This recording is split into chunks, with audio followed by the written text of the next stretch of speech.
नमस्कार, बस्तर की बात में आपका स्वागत है। आज मैं हूं आपके साथ मोहम्मद अमीन लीला। आइए सबसे पहले नजर डालते हैं आज की हेडलाइंस पर। संसदीय सचिव महापौर सभापति ने बलिराम कश्यप वार्ड में 8,08,000 रुपए की लागत से बनी सीसी सड़क का किया भूमि पूजन। मोटरसाइकिल और ट्रैक्टर में हुई टक्कर, मोटरसाइकिल सवार की मौत, एक घायल। केदार कश्यप ने मुख्यमंत्री पर आरोप लगाते हुए कहा कि बोधघाट परियोजना मुख्यमंत्री का राजनीतिक स्टंट। अमृत मिशन, बेहिसाब खोदी सड़कें, जनता हलाकान। भाजपा छेड़ेगी आंदोलन, नए निगम आयुक्त को भाजपा ने सौंपा ज्ञापन, कहा बारिश से पहले सुधारे सड़कें। 2 मामलों में 4 आरोपियों पर कोतवाली पुलिस और साइबर सेल की कार्रवाई। बाइक के डीलरशिप एवं ऑनलाइन जॉब के नाम पर की गई थी ठगी। दोनों मामलों में 8,87,000 रुपए की हुई थी ठगी। बस्तर की बात में अब खबरें विस्तार से। संसदीय सचिव रेखचंद जैन, महापौर सफीरा साहू, नगर निगम की सभापति कविता साहू ने शहर के बलिराम कश्यप वार्ड में 8,08,000 रुपए के सीसी सड़क निर्माण कार्य का भूमि पूजन बुधवार को किया। इस अवसर पर विधायक जगदलपुर एवं संसदीय सचिव रेखचंद जैन ने कहा कि हमारे प्रदेश के मुख्यमंत्री भूपेश बघेल की मंशा अनुरूप शहर के हर वार्ड में विकास कार्यों को प्राथमिकता के साथ कार्य हो रहे हैं। कुछ दिनों पूर्व ही अधोसंरचना मद से शहर को 7 करोड़ रुपए के बीटी एवं सीसी सड़क की स्वीकृति प्रदान की गई थी। महापौर सफीरा साहू ने कहा कि गढ़बो नवा छत्तीसगढ़ की तर्ज पर गढ़बो नवा जगदलपुर की अवधारणा को मूर्त रूप देने के लिए विधायक का पूरा सहयोग प्राप्त हो रहा है। नगर निगम की सभापति कविता साहू ने शहर विकास के लिए कार्य कर रहे विधायक जगदलपुर एवं संसदीय सचिव रेखचंद जैन का आभार व्यक्त करते हुए कहा कि आपके नेतृत्व में हम नवा जगदलपुर की अवधारणा को साकार करने में सफल होंगे। इस अवसर पर नगर निगम के एमआईसी सदस्य, पार्षदगण, कांग्रेस के पदाधिकारी और वार्डवासी काफी संख्या में मौजूद थे।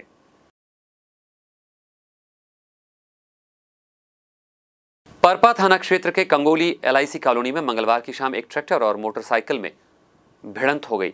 इस घटना में जहां बाइक चालक युवक की मौके पर ही मौत हो गई, जबकि दूसरा युवक गंभीर रूप से घायल है। घटना की जानकारी लगते ही डायल 112 पुलिस के साथ ही मृतक के परिजन मौके पर पहुंच गए। वहीं डायल 112 की टीम ने मामले की जानकारी परपा पुलिस को दे दी। मामले के बारे में जानकारी देते हुए पुलिस ने बताया कि धर्मपुरा नंबर 1 निवासी तरुण पांडे 31 वर्षीय अपनी मोटरसाइकिल में सुरेश बघेल को लेकर एलआईसी कॉलोनी की ओर होते हुए गणेश चौक की ओर जा रहा था। तभी करीब शाम 4 बजे लगभग सामने से आ रही एक तेज रफ्तार ट्रैक्टर चालक के साथ भिड़ गई। इस घटना में चालक तरुण पांडे की मौके पर ही मौत हो गई, जबकि सुरेश घायल हो गया है। वहीं हादसे की खबर लगते ही मृतक के परिजन मौके पर आ पहुंचे। वहीं घटना की जानकारी लगते ही लोगों का जमावड़ा भी लग गया। मौके पर पहुंचे डायल 112 की टीम ने घायल को महारानी अस्पताल पहुंचाया और मृतक के शव को पीएम के लिए मैकॉज भिजवा दिया गया। भारतीय जनता पार्टी के प्रवक्ता और पूर्व मंत्री केदार कश्यप ने कहा कि पूर्व में मुख्यमंत्री ने बोधघाट परियोजना को 22,000 करोड़ रुपए की योजना और सरकार का ड्रीम प्रोजेक्ट बताया था। सरकार ने बस्तर से लेकर राजधानी में बड़े बड़े पोस्टर लगाकर खेती का रकबा बढ़ाने का दावा भी किया था। इस परियोजना को एक महान परिवर्तनकारी योजना की तरह प्रचारित करने की कोशिश शुरू कर हर दिन औसतन 44 लाख रुपये विज्ञापनों पर खर्च करने वाली छत्तीसगढ़ सरकार ने मीडिया में विज्ञापन जारी करने का सिलसिला शुरू किया और रातों रात चौक चौराहों पर इस परियोजना के होर्डिंग्स लगाकर परियोजना के लाभ गिनाने वाली किताबें छापी और बांटी गई। आइए क्या कहा केदार कश्यप ने, सुनते हैं। बोधघाट परियोजना जो कि एक विद्युत परियोजना है और 1980 की रूपांकित योजना है, उसे छत्तीसगढ़ की कांग्रेस सरकार सिंचाई परियोजना के नाम से एक भ्रामक प्रचार किया और उसके सर्वे के नाम पर उसका जिस तरीके से विज्ञापन, उसका जो होर्डिंग्स इत्यादि में खर्च करने के बाद करोड़ों रुपए, लगभग 50 करोड़ से ऊपर की राशि इसमें खर्च हो चुकी है और लोगों को शब्द साथ दिखाए गए, सपने दिखाए गए, केवल और केवल डीपीआर बनाने के नाम पर, सर्वे करने के नाम पर उन्होंने करोड़ों रुपए का भ्रष्टाचार किया है। इस बात का जवाब इस कांग्रेस सरकार को देना चाहिए। जब वहां के स्थानीय लोग इस योजना का, जब उन्होंने कहा कि इतने रकबा वहां पर नहीं है और वहां सिंचाई नहीं हो सकता, तो इस सरकार ने क्यों उनको गलत जानकारी दी? और आज वो उनकी बातों को न मान करके उन्होंने सर्वे का काम किया, डीपीआर कराने का काम किया। और आज कौन सी भाषा उनको समझ में आई जिसके कारण से वो इस योजना का कहते हैं, ये कह रहे हैं कि वहां के स्थानीय लोगों को पूछ करके इस योजना को हम प्रारंभ करेंगे। कहीं न कहीं से पूरी तरीके से इस मामले में गड़बड़ झाला है और सरकार को इस भ्रष्टाचार पर जवाब देना चाहिए। बस्तर पुलिस द्वारा आपराधिक तत्वों के विरुद्ध लगातार कार्रवाई हो रही है। इन दिनों मोबाइल से ठगी की घटनाएं काफी बढ़ी है। इसी क्रम में टेलीफोनिक फ्रॉड के मामले में वरिष्ठ पुलिस अधीक्षक श्री मीणा के द्वारा विशेष अभियान चलाकर जिले में आरोपियों की पतासाजी की जा रही है। इसी तारतम्य में बाइक डीलरशिप दिलाने एवं ऑनलाइन जॉब के नाम पर ठगी करने वाले 2 शातिर गिरोह के 4 आरोपियों पर कार्रवाई करने में बस्तर पुलिस को बड़ी सफलता मिली है। इस संबंध में विस्तार से जानकारी दी नगर पुलिस अधीक्षक एएसपी हिमसागर सिदार ने। मामला थाना सिटी कोतवाली जगदलपुर क्षेत्र का है, जहां टेलीफोनिक फ्रॉड के 2 मामलों में 4 आरोपियों पर कार्रवाई करने में बस्तर पुलिस को सफलता मिली है। वर्ष 2021 के दौरान इस मामले के जो प्रार्थी हैं वैभव गोयल, उन्हें जो है एयरटेल कंपनी में ऑनलाइन जॉब दिलाने के नाम पर अज्ञात आरोपियों के द्वारा 2,84,000 रुपये की ठगी किया गया था। ठीक इसी तरीके से वर्ष 2021 में ही सुमित जैन नामक व्यक्ति से भी जो है इलेक्ट्रॉनिक बाइक की एजेंसी और डीलरशिप दिलाने के नाम पर 6,03,500 रुपये की ठगी किया गया था। दोनों मामलों में प्रार्थियों के रिपोर्ट पर पृथक पृथक 420 आईपीसी और आईटी एक्ट की धाराओं में अपराध दर्ज कर अनुसंधान में लिया गया था। दौरान अनुसंधान के ज्ञात हुआ कि मामले के जो आरोपी हैं वो बिहार क्षेत्र में उपस्थित हैं, जिस पर वरिष्ठ पुलिस अधीक्षक श्री जितेंद्र सिंह मीणा सर के मार्गदर्शन में एक टीम गठित किया गया निरीक्षक दिनेश यादव के नेतृत्व में, और उक्त टीम बिहार रवाना हुई थी, जहां इन मामलों में जो है एयरटेल में ऑनलाइन जॉब दिलाने के मामले में जो है गौरव कुमार और गुलशन कुमार दोनों को जो है पकड़ा गया। और इसके अलावा जो है इलेक्ट्रिक बाइक के जो है डीलरशिप के नाम पर जो है राहुल कुमार और दीपक पासवान को जो है पकड़ा गया है। पूछताछ पर चारों आरोपियों के द्वारा जो है पृथक पृथक अपराध कारित करना स्वीकार किया गया है। दोनों मामलों में 4 आरोपियों को बिहार से गिरफ्तार कर ट्रांजिट रिमांड पर जगदलपुर लाया गया है और उन्हें यहां के न्यायालयीन आदेश के पश्चात जो है केंद्रीय जेल जगदलपुर रवाना किया जा रहा है। लोहंडीगुड़ा क्षेत्र के ग्राम पंचायत एरंडवाल के गोरुमुंडा तालाब में मंगलवार की सुबह तालाब में मछली पकड़ रहे मछुआरों के जाल में एक मगरमच्छ फंस गया। मगरमच्छ के पकड़ने की सूचना मिलते ही गांव के लोग तालाब पहुंच गए, जहां कोटवार ने इसकी सूचना वन विभाग के साथ ही डायल 112 की टीम को दी, जहां मगरमच्छ को सुरक्षित चित्रकोट के इंद्रावती नदी में छोड़ दिया गया। मामले की जानकारी देते हुए चित्रकोट रेंजर प्रकाश ठाकुर ने बताया कि मंगलवार को गोरेमुंडा तालाब में रोजाना की तरह मछुआरे मछली पकड़ रहे थे। अचानक एक मछुआरे के जाल में मछली फंसने की जानकारी लगते ही जाल को जैसे ही बाहर निकाला गया, उसमें से एक 4 फीट का मादा मगरमच्छ बाहर आया। मगरमच्छ को देखते ही गांव में हड़कंप मच गया। गांव के कोटवार ने इसकी जानकारी दी, जिसके बाद वनपाल जयसिंह मरकाम, शंकर बघेल के साथ ही चौकीदार तुलसीराम बघेल के अलावा डायल 112 की टीम मौके पर पहुंची और मादा मगरमच्छ को बांधकर अपने साथ चित्रकूट इंद्रावती नदी में ले गए और वहां उसे सही सलामत छोड़ दिया गया। बताया जा रहा है कि मगरमच्छ 2 मीटर लंबा और 80 सेंटीमीटर गोलाई का था, जिसे इंद्रावती नदी में सुरक्षित छोड़ दिया गया। बस्तर की बात में वक्त हो चला एक छोटे से ब्रेक का। आगे खबरें और भी है, कहीं जाइएगा नहीं, बने रहिएगा हमारे साथ।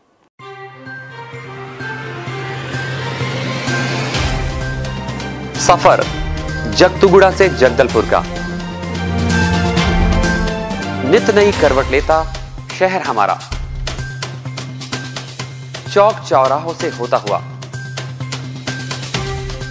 विकास की गाथाएं गढ़ता बस्तर हमारा। कई रंगों से सराबोर कितनी ही कहानियों को समेटे, कहीं विकास के सोपान तो कहीं सरकारी दावे और उनका सच।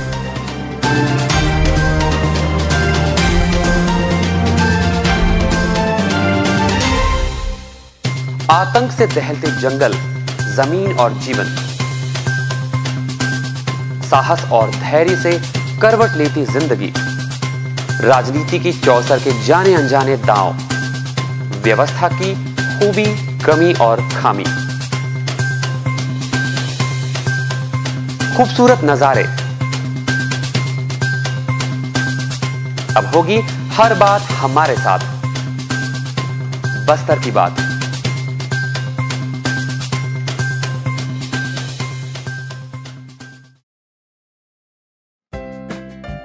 देश की जानी मानी इंटरनेट प्रोवाइडर कंपनी रेलटेल अब अपने शहर जगदलपुर में उपलब्ध। केबल टीवी और ब्रॉडबैंड पाइए एक साथ, बेहतर सर्विस, शानदार गुणवत्ता, हमेशा एक जैसी स्पीड यानी 100 Mbps। लॉन्चिंग अवसर पर पाइए विशेष छूट, राज्य के शासकीय कर्मचारियों हेतु 10% की छूट, साथ ही रेलवे कर्मचारियों के लिए विशेष छूट का प्रावधान।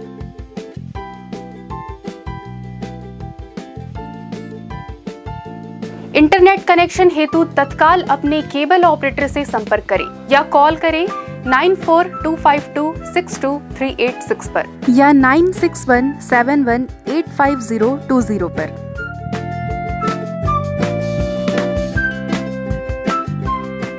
बस्तर की बात में फिर से आपका स्वागत है। शहरी क्षेत्र में जनता को 24 घंटे नलों से पानी उपलब्ध कराने वाली केंद्र सरकार की महती अमृत मिशन योजना के आधे अधूरे कार्यों और पाइपलाइन बिछाने के नाम पर बेहिसाब खोदी जा रही है। सड़कों से आमजन की हो रही परेशानियों को लेकर भाजपा जिला महामंत्री रामाश्रय सिंह ने निगम आयुक्त दीपक नाग को ज्ञापन सौंपा है और बारिश के पूर्व अधूरे कार्य पूरे करने और खोदी गई सड़कों को सुधारने कहा गया है। ऐसा न होने पर भारतीय जनता पार्टी जनहित में आंदोलन के लिए बाध्य होगी। आंगनबाड़ी कार्यकर्ताओं ने कड़ी धूप में शहर के पुराने मंडी परिसर में बुधवार को 1 दिवसीय धरना प्रदर्शन कर मानदेय बढ़ाने की मांग करते हुए मुख्यमंत्री के नाम ज्ञापन एसडीएम को सौंपा। उनका कहना है वे शासन की तमाम योजनाओं को गांवों में क्रियान्वयन कर रही है, फिर भी उन्हें कम मानदेय दिया जा रहा है। वे अपना मानदेय बढ़ाने की मांग कर रही है। उनका कहना है कि वे गर्भवती माताओं, बच्चों के स्वास्थ्य, शिक्षा की समुचित व्यवस्था करती हैं। इसके बाद उन्हें गाँवों में मतदाता सूची सहित शासन की तमाम योजनाओं के क्रियान्वयन में लगा दिया जाता है। इसके बावजूद उन्हें कलेक्टर दर से भी कम पैसे का भुगतान किया जा रहा है। इतने कम मानदेय में वे अपना घर भी चला नहीं पा रही हैं। वे इससे पूर्व भी धरना प्रदर्शन कर चुके हैं, मगर उन्हें आश्वासन के अलावा कुछ भी हाथ नहीं लगा। आंगनबाड़ी कार्यकर्ता संघ की प्रदेश अध्यक्ष ने कहा, श्रीमती रुक्मणी सज्जन है, प्रांताध्यक्ष बस्तर संभाग से। मतलब क्या अनियमितताएं हो रही हैं अभी? यहाँ बहुत सारी समस्याएं हैं। अभी जैसे 15 दिन का ग्रीष्मकालीन अवकाश मिलना था, जो सीएम कार्यक्रम के चलते हमारे अधिकारियों के द्वारा कभी किसी कार्यकर्ता को 15 दिन का अवकाश नहीं मिला, ना कार्यकर्ता को ना सहायिका को। तो हम चाहते हैं कि हमारा 15 दिन का ग्रीष्मकालीन अवकाश हमको मिलना चाहिए। और जो पूरे जिले भर की बात है, जगदलपुर जिले की, मेरे ख्याल से पूरे संभाग में ऐसा कुछ हो रहा है। जो टीएडीए बनना चाहिए वो टीएडीए नहीं मिल रहा है। हमारा जो सहायिकाओं को जो ईंधन की राशि मिलना चाहिए वो नहीं मिल रहा है। अभी पूरे जिले से शिकायत आ रही है कि 2014 से लेकर 21 तक की ईंधन की राशि गायब है।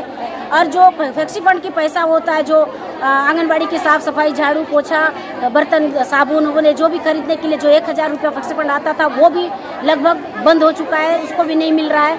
जो कि हम लोग डीपीओ सर से हमारी बात हो चुकी है, तो आगे हम इस बात को चर्चा करेंगे बोले, लेकिन आज तक संतोषजनक कोई भी पहल नहीं हुआ है। जो हमारी कार्यकर्ता इससे बहुत उग्र है और सभी लोग चाहते हैं कि हमको 15 दिन का ग्रीष्मकालीन अवकाश मिले, हमारा टीएडीए का पैसा मिले, हमारा ईंधन की राशि मिले और ये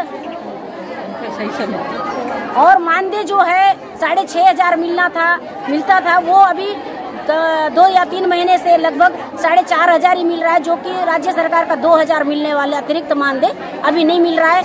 उसका वजह पूछने पर बोलते हैं कि बजट नहीं है। तो हम शासन से जानना चाहते हैं कि बजट है या नहीं है। काम कराने के लिए उनके पास तो बहुत समय है, पर बजट देने के लिए उनके पास समय नहीं है। प्रदेश की कांग्रेस सरकार पर वादा खिलाफी का आरोप लगाते हुए महिला आंगनबाड़ी कार्यकर्ता के जिला अध्यक्ष ने क्या कहा, ये सुनते हैं। श्रीमती प्रेमवती नाग, आंगनबाड़ी कार्यकर्ता सहायिका संघ के जिला अध्यक्ष जगदलपुर। ये आज आंदोलन आप लोग किस मांग को लेकर के कर रहे हैं? हम लोग का सर, जो राज्य सरकार है, जब चुनाव से पहले वादा किए थे जब कांग्रेस सरकार सत्ता में आएगा तो हम लोग कलेक्टर दर तुरंत दिया जाएगा बोल के, लेकिन अभी 4 साल चल रहा है, हम लोग का एक भी मांग पूरा नहीं किए हैं। और योजना ऊपर योजना, इतना 26 योजना के अंतर्गत आंगनबाड़ी कार्यकर्ता काम करते हैं। और अभी भी पूरा स्कूल का गर्मी छुट्टी है। एक आंगनबाड़ी कार्यकर्ता है सर, तपती धूप में अभी भी 8 बजे से लेकर 2 बजे तक केंद्र खोलती है। और बहुत सारे योजना के अंतर्गत सर काम करते हैं और ग्रे भेट भी जाते हैं सर। इतना धूप में हमको ना कभी छुट्टी मिलता है ना कुछ दिया जा रहा है। और शासन से हम लोग बार बार मांग रहे हैं सर, जो वादा खिलाफी वादा किए हैं कि हम लोग तुमको कलेक्टर दर देंगे, लेकिन अभी तक नहीं दिए हैं। आज चेतावनी देने के लिए पूरा ब्लॉक स्तर पर 1 दिवसीय हड़ताल है। आगे वाला समय में अगर 1 महीना के अंदर हम लोग का मांग पूरी नहीं होगी तो अनिश्चितकालीन हड़ताल में उतर जाएंगे। अभी कितना मिल रहा है आप लोगों को मानदेय? 6,500 रुपए है सर। ये महंगाई में सर क्या करेंगे। सहायिकाओं को 3250 रुपए। वही 6,000 से सर हम लोग फोटो कापी कराते हैं, वही 6,000 से डब्बा खरीदते हैं, वही 6,000 से झोला खरीदते हैं, वही 6,000 से केंद्र का पताई करते हैं, वही 6,000 से सर हम लोग 1 महीना में कम से कम 3 से 4 बार हमको बैठक बुलाया जाता है। अब कितना अभी रेडी टू सर जो शासन से आ रहा है वो रेडी टू भी कार्यकर्ता अपने राशि से अपना केंद्र तक पहुँचाते हैं। महेश्वरी समाज द्वारा महेश नवमी का पर्व हर्षोल्लास के साथ मनाया गया। इस अवसर पर विभिन्न सांस्कृतिक कार्यक्रमों का आयोजन हुआ। बुधवार की सुबह संजय बाजार हनुमान मंदिर चौक से भव्य शोभा यात्रा भी निकाली गई, जिसमें काफी संख्या में महेश्वरी समाज के सभी वर्ग के स्त्री पुरुष अपने पारंपरिक वेशभूषा में शामिल थे। शोभा यात्रा संजय बाजार रोड से होते हुए गुरु नानक चौक पहुंची, जहां पर विधायक रेखचंद जैन के द्वारा शोभा यात्रा का स्वागत भी किया गया और शोभा यात्रा में शामिल लोगों को शरबत पिलाया गया। इसी तरह गोल बाजार जयस्तंभ चौक में सर्व ब्राह्मण समाज और बस्तर चेंबर ऑफ कॉमर्स संस्था के द्वारा शोभा यात्रा का भव्य स्वागत कर शोभा यात्रा में शामिल लोगों को पानी और शरबत पिलवाया गया। इसी तरह अन्य चौक चौराहों में भी शोभा यात्रा का स्वागत हुआ। शहीद पार्क के पास भारतीय जनता पार्टी नगर मंडल ने शोभा यात्रा का स्वागत किया। इसमें शामिल भगवान महेश के रथ को खींचते हुए महेश्वरी समाज के लोग चल रहे थे। जगह जगह चौक चौराहों पर भगवान महेश के भजनों पर झूमते नाचते शोभा यात्रा में शामिल लोग चल रहे थे। चौक चौराहों पर जमकर आतिशबाजी भी हुई। आकर्षक रथ पर सवार भगवान महेश के परिवार की सजीव झांकी आकर्षण का केंद्र बनी रही। नगर के प्रमुख मार्गों का भ्रमण करते हुए शोभा यात्रा महेश्वरी भवन पहुंची, जहां पर ध्वजारोहण के बाद विभिन्न सांस्कृतिक कार्यक्रमों का आयोजन हुआ।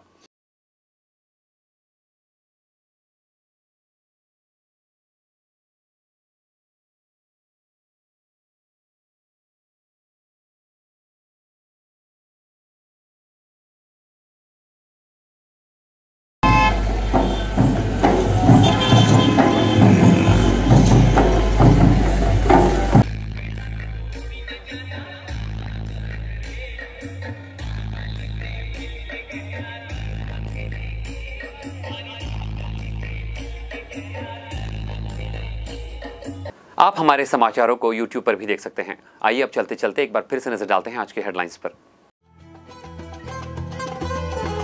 संसदीय सचिव महापौर सभापति ने बलिराम कश्यप वार्ड में 8,08,000 रुपए की लागत से बनी सीसी सड़क का किया भूमि पूजन। मोटरसाइकिल और ट्रैक्टर में हुई टक्कर, मोटरसाइकिल सवार की मौत, 1 घायल। केदार कश्यप ने मुख्यमंत्री पर आरोप लगाते हुए कहा कि बोधघाट परियोजना मुख्यमंत्री का राजनीतिक स्टंट। अमृत मिशन, बेहिसाब खोदी सड़कें, जनता हलाकान। भाजपा छेड़ेगी आंदोलन, नए निगम आयुक्त को भाजपा ने सौंपा ज्ञापन। कहा बारिश से पहले सुधारे सड़कें। 2 मामलों में 4 आरोपियों पर कोतवाली पुलिस और साइबर सेल की कार्रवाई।